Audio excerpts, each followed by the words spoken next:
నీకంటే నేనే గొప్ప అనే అహంకారం మనిషికి ఉండకూడదు. కానీ నీకంటే నేను తక్కువేం కాదు అనే ఆత్మవిశ్వాసం మాత్రం ఖచ్చితంగా ఉండాలి. నువ్వెంత సూర్యుడివైనా ఒక సమయానికి అస్తమించాల్సిందే. అది ఎంత పెద్ద కష్టమైనా దాని సమయం వస్తే తట్టాబుట్టా సర్దుకోవాల్సిందే. భయపడకు, వేదన పడకు.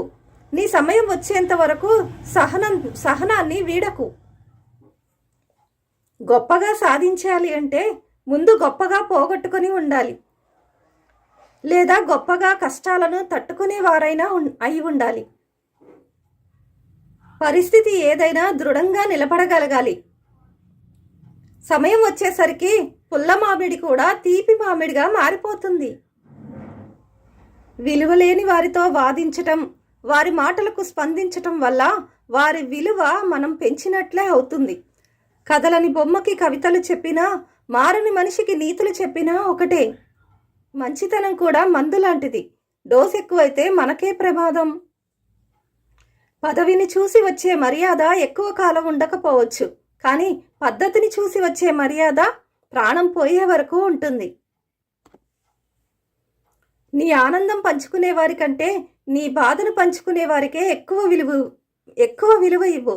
ఎందుకంటే ఆనందాన్ని అందరూ పంచుకుంటారు, బాధను మనవాళ్లే, మనను ప్రేమించే వాళ్లే, మన బాధను అర్థం చేసుకునే వాళ్ళు మాత్రమే పంచుకుంటారు.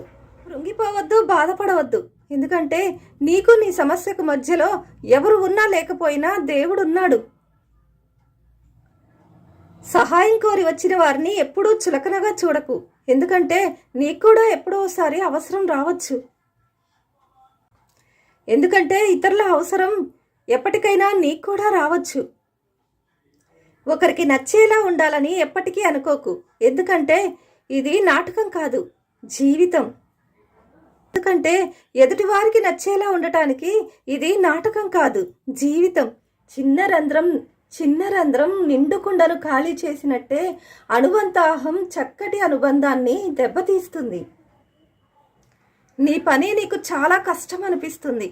ఇతరుల పని అంతకంటే కూడా కష్టమని నీకు తెలియనప్పుడు మాత్రమే. నువ్వు అనుకున్న దానికంటే ఎక్కువ సామర్థ్యమే కలిగి ఉంటావు. నిన్ను నువ్వు ఎప్పుడూ తక్కువగా అంచనా వేసుకోకు.